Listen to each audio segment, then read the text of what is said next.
York is a tough place to live. You got to learn the ways of the city if you want to survive.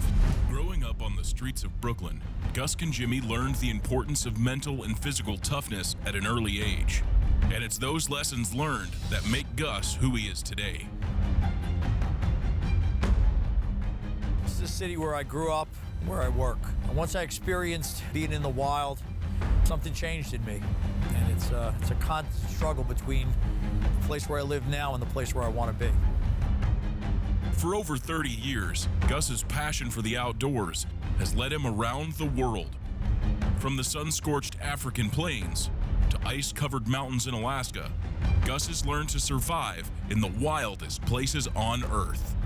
Being in the wilderness just taught me so much about myself, taught me about survival, things I never thought of before living here in the city. So many people that are walking these streets that have no idea where their meat comes from. To harvest an animal, to process it in the field, and then to eat it is one of the most rewarding things I've ever done. Fish Outta Brooklyn will follow Brooklyn native Gus Congemi, a hard-charging, no-nonsense construction contractor, as he is torn between his roots as a New Yorker versus his passion as an avid outdoor enthusiast and bow hunter. These wilderness hunts, there's no amenities. Everything you carried in on your back is what you're going to be able to use. Everything you do during the day has a purpose. The relentless ribbing from his construction buddies has pushed Gus to challenge his fellow New Yorkers to see if they can keep up in a ruthless environment such as Alaska. I would rather face a brown bear with a pencil than climb that mountain again. One misstep, you are dead. There is no doubt about it. We'll watch and see if these tough guys have what it takes to make it as a fish out of Brooklyn.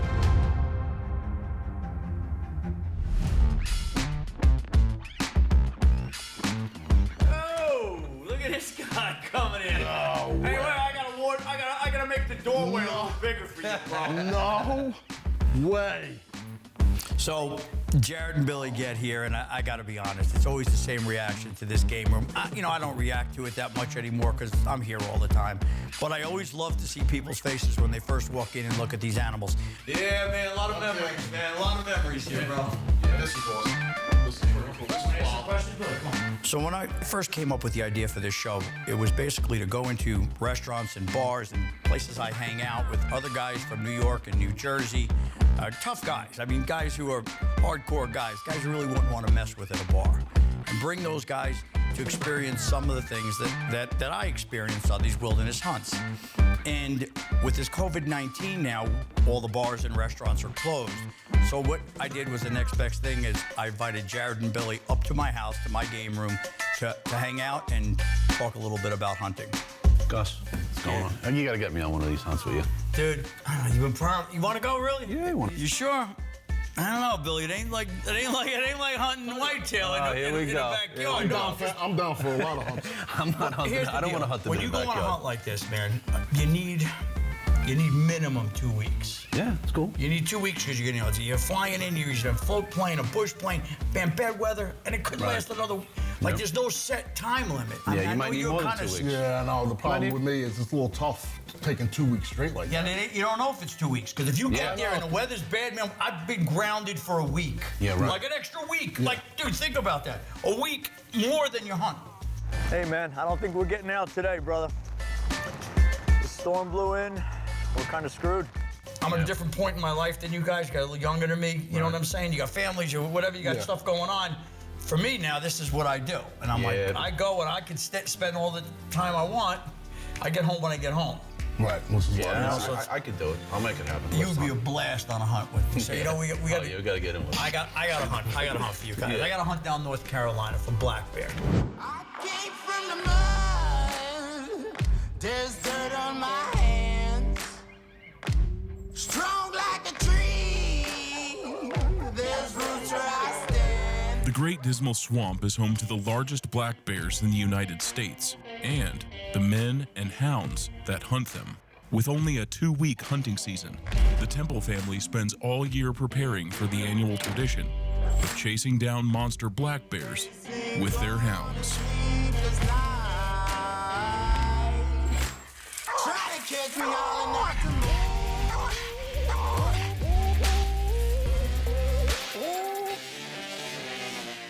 The Great Dismal Swamp in North Carolina is home to some of the largest black bears in North America. Along the borders of the swamp live the Temple family, and for over a century, they have honored the traditions started by their ancestors by hunting black bear with highly trained hounds. It's a tradition down there, hunting with hounds. I know a lot of people kind of have mixed feelings on it, but unless you've done it, man, it's intense. And I'm going to tell you something. I've been through some tough terrain. This is no joke. You're going to get cut up, and you're going to be. It's physical. This is some tough walking. I mean, you're coming through these thorns and these briars here, and although I got protective clothing, I don't think I got all over my hands and now I guess my face. So it's a lot of fun going through this, but it's rough travel. It's not an easy hunt, and it ain't a bait barrel. You're not sitting there bored half the time till the bear comes. I know that moment is incredible because I feel it too when it finally happens. But this is, man, when you hit the ground, you hit the ground running. You're going through the swamps. These briars just tear you apart. In fact, you got to get special clothes. Yeah, I want to do it. I'm in. Now, I've hunted multiple times with these guys down in North Carolina for black bear, and they use their hounds. It's a tradition down there that started in the 1800s, and they keep it rolling today. So the first year I go, I didn't see a lot of good bears. I mean, smaller bears. We're used to shooting. John wanted to shoot a big bear. Oh yeah. So we might come on something. The dogs are flying, man. You see these dogs go flying in the air. We got bears on the ground. We get there. I mean, your face is torn, and I got my bow in a sack. You know what I'm saying? Like a duffel bag, an army duffel bag to get it through, so I don't get it tore up. Finally get there, and we see these dogs. It's a hog, like a 400-pound hog, a freaking giant. God. So he's throwing these dogs in the air. So we're going. Wow. They go, you want to shoot him, Gus? You better take this firearm. And I'm going, man, I feel better with my bow. Let me try with the bow. So I get into like 5 yards and drill this thing. Hey, got a lot of respect out of those guys. The hog died quickly. It was cool. I didn't wound the dogs. That's the big thing with the bow. Yeah. It's so tight that when you're shooting, you might deflect an arrow, hit a dog, go through the animal, hit a dog. The minute the bear goes down, they attack. They'll bite at it. But if the bear's not dead, he's gonna screw up the dog, and they do get hurt. But this is what these dogs are bred for. They're bear dogs. They're amazing. Next time I go, well, we'll listen to the dogs. Here we go. We're going down this road, and all of a sudden, dogs are circling back, and here comes the bear. He comes running across the road at us. I'm trying to get the bow out of the bag. Dude, it was like a comedy of arrows. I'm putting an arrow on the rest. The arrow falls. I'm picking it back up. It's like, oh my God, here goes a pack of dogs chasing this bear. So there he goes. I'm like, oh man, that's insane. So I'm listening. Here comes the dogs. You hear them going. And I'm like, okay, wait. They're circling back again. They're bringing it back. Well, I hear the bear hit that canal of water. As soon as he does, I draw the bow. Straight up. I see his head. There's the head. There's the vitals. I shoot. I'm not going to say it was a skill shot. Take it. You know what, man? Gotta happen that now, was one of those was like, you're really, you got that. And everybody, now I'm like Robin Hood. Everybody there's thinking, this guy, he's killed a hog. He kills this guy, Gus, the bowman. So I said, okay. I did it one more year, and that's when I shot that real big bear. But he was treed, and again, we're going in on him, and he's up in this tree. And there's no way a bear that size should be in a tree. The bear weighed 557, because we weigh every bear, because I said we eat everything that's there. Bear's up in his tree, and I'm going, okay, now I'm looking up, and I see like a silhouette, and sun's in my eyes. I'm trying to get in with the bow, and the bear's getting antsy. He's coming down. The problem with shooting the bear up like that is you don't know where the shoulder is. Yeah. I mean, I can see black, I can see the bear, but now you're shooting through branches, so you got to pick a hole, and you got to hope that hole is in the vitals, because they made it really clear. If that bear comes down and it's not a lethal shot, they're going to use the firearms. Once they hit it with a firearm, can't put it in Pope and Young. That's a big thing for me. I'm pretty involved with the organization, but my thing is that I wanted to kill it with a bow. If I'm going to use a firearm to kill it, then I should have used a firearm from the start. It's the only way I'm talking to you guys about a firearm. Right. Made the shot on that bear, and it died. And I said, you know what? That's the last of the dogs with the bow for me, because I better quit while I'm ahead. These guys, think the world is. I don't want to dispel the rumors, that I ain't all that good, Yeah. So when you do get down there, it's a pretty intense hunt, and I think you guys? I'm excited. I want to do this. Maybe you could wrestle one. Sign me up. Yeah, I wish. In this corner, we have Jared from New York. Yeah. So to me, you're telling me these guys are big into the dogs. The dogs are their life. The dogs, which is awesome. man. Yeah, I mean, You love dogs. it's a Yeah, tradition. and I dude. love dogs. You don't realize how long, like, this tradition's been going on down there. We don't do it up here, but they do it in Maine. Yeah. They do it in a lot Yeah, of they other do it, states. yeah. They do it in other states, but I'm just telling you, it's not an easy hunt. You're gonna get cut up, you know? You know, I'm small. I kind of go like a rabbit through all that stuff. But you guys, I don't know. I know one thing I'm going to do: stand behind you, just while you clear away like a dozer, man, going through the brush. Here we go. Stand behind you. Jared's first. Right. Then Jared, you. I'll be in the back. We're gonna have I'll get through unscathed. No cuts for me. We'll have the tailback follow the tackle. There you go. Here we go, I man. like it.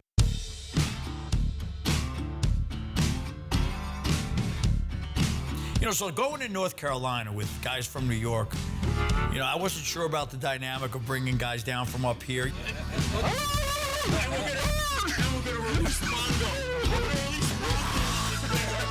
You know, we just have a different culture. We talk a different way. Our lives are different. It's a little more intense, a little more upbeat. We're gonna settle this now. I'm done for these short jokes. I ain't taking no more of this short shaving. Wasn't sure how it was gonna work out when we got the guys down there from New York. Yeah, I heard biggest bears in North America. North Carolina, not really sure about that, but if they say so, I'm there. So after hanging out with Billy for a while and getting to meet him and talking to him on the phone, he has a favorite line. Hey, Gus, let me ask you a question. Gus, I got a question for you. I got a quick question for you. Gus, one more question. I mean, he goes on and on with asking you questions. Gus, let me ask you, why are the lights switching? Well, when a bear came in, he had a couple of questions. He had questions. Let me ask for the bear. you a few questions. Hold on, I gotta take notes. So I'm like, Bill, whoa, I want to give you all my secrets. I mean, you guys amazing, a lot of fun to be with. And Jarrett, Buddy, we're gonna do this today. Here we are, North Carolina. just an outgoing, boisterous, wild guy, man. Totally in my wheelhouse, man. He's the kind of guy I want to hang out with. The dogs that they use and the dogs that they bred are warriors. When the tailgate drops, the bull stops. And it's true. When that tailgate drops and those dogs come out, it's amazing. Your hairs stand right up as soon as you hear them and they get on a bear. The adrenaline right now. The dogs are on that. This adrenaline. Oh, as a little kid, my father introduced me to hunting. He was an avid hunter, spear fisherman. I was born into hunting. Starting to raise again. The adrenaline's coming. Do this.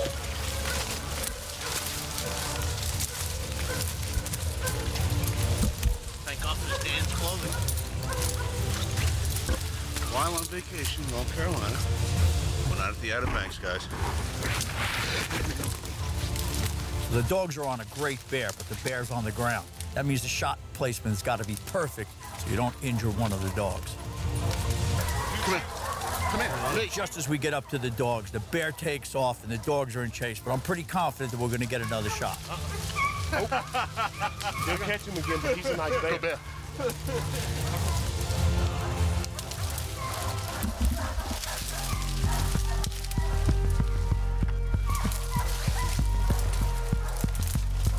The dogs are amazing, you know. They're part of their family. They're houndsmen. They love these animals. They're not abusing them. They're caring for them. They were bred for this stuff, and that's what they did. They had these dogs down with science. So the dogs are chasing. We're fighting our way to get to him. There's a really good-sized bear. The dogs get the bear treed. I've never gone black bear hunting with dogs before. I hunted, traditional over bait with black bear. It was something new that I was trying. I was excited to try it. It's amazing. It's not as easy as maybe as some people would think, letting dogs out. You got to keep up with these dogs. I could have pushed like about 7 cars, bench pressed about 7 cars, the adrenaline I had. It was awesome.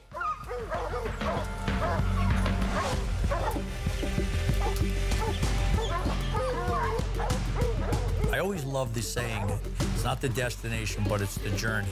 And that really is part of what this hunt is all about. Just getting to these bears. You hear those hounds going after a bear. Once they either bay them or tree them, you're on your way there. Just getting through that brush is just an accomplishment. You just know you're going to be cut up. You're going to be getting through some of the toughest stuff you've ever gotten to. This is it, bro.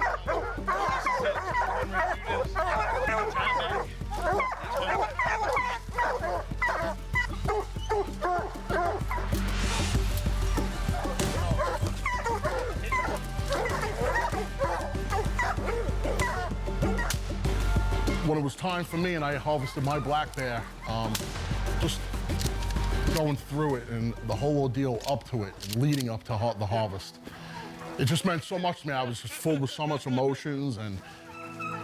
Doug and Wade Temple. Woo! Yeah. That's bear hunt, man. Woo! That's bear hunt. I gotta say, first time bear hunting with dogs, and it's an experience, man. You guys gotta try this. It just brought me back to a place, and I know I was with my good friends, and just my father introduced me to hunting, and my first instinct was when that bear got to the ground, I had to call him. So I called my father, I put him on FaceTime. He's a beauty. Yeah, I wanted to FaceTime you right now because I know you raised me, you taught me how to hunt, so, you know, I wanted you to be here with me through a FaceTime, all right? Yes, I love you. All right, love you too, bud. I said a prayer for you last night. Nah, thanks, Pops. What? He was very overwhelmed and excited. It brought little tears to his eyes, and it was a good experience. You know, I wish my father could have been there with us. My father's 79 now. He looks like he's 60, but you know, to do a type of hunt like that is a little rough with him. You know, to do that, and I just wanted to share that experience with him, and I'm pretty sure he appreciated that. Down here with Wade and Doug Temple, father and son operation. Let me tell you, this is a lifetime experience. They've been chasing bears for over 130 years. Let me tell you something. I wouldn't hunt with anybody else. These guys are unbelievable. The adrenaline right now, that's happening right now in my body. Chasing one of these big black bears in North Carolina, everybody's got to try this. Let's do it again. Well, great hunt with Jarrett, incredible time, and now Billy's up next. Let me tell you something about North Carolina. When it was finally my opportunity, I got out of that truck knowing it was my turn, and they let the dogs loose. I had an adrenaline rush that came through my body that I couldn't even describe, but it lasted for hours. It was the craziest feeling I ever had.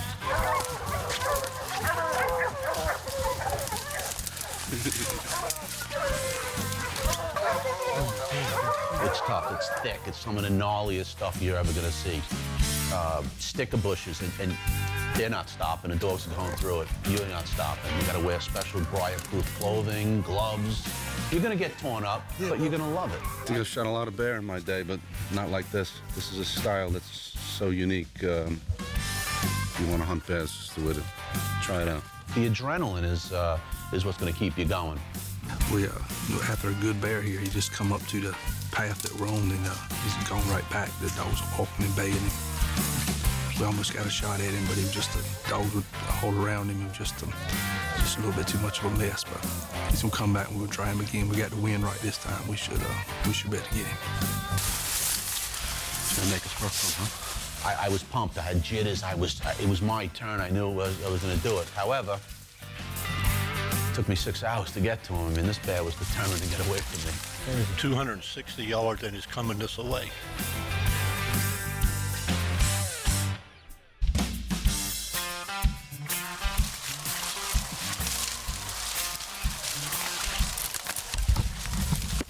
He starts down, shoot. They'll holler, shoot.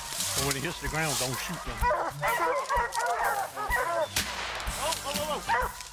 After we finally got him tired enough, he treed, and I was able to take him. Beautiful bear. Amazing hunt.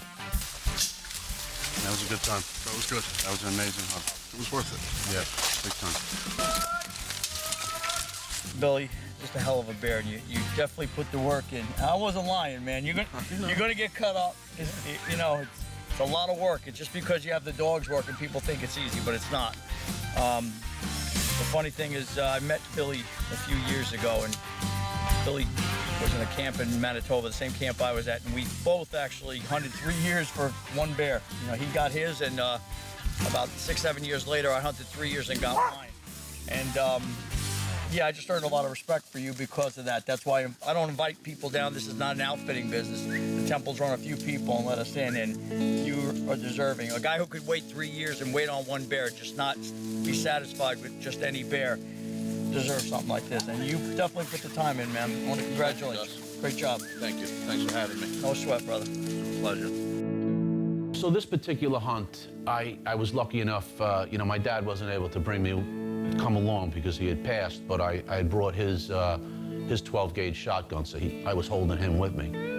Ended up taking a perfect shot at this black bear, and it's just an amazing feeling to put it all together. I was there, an amazing hunt. The shotgun of my father's was with me. An awesome trophy and experience. I couldn't say enough. It was awesome.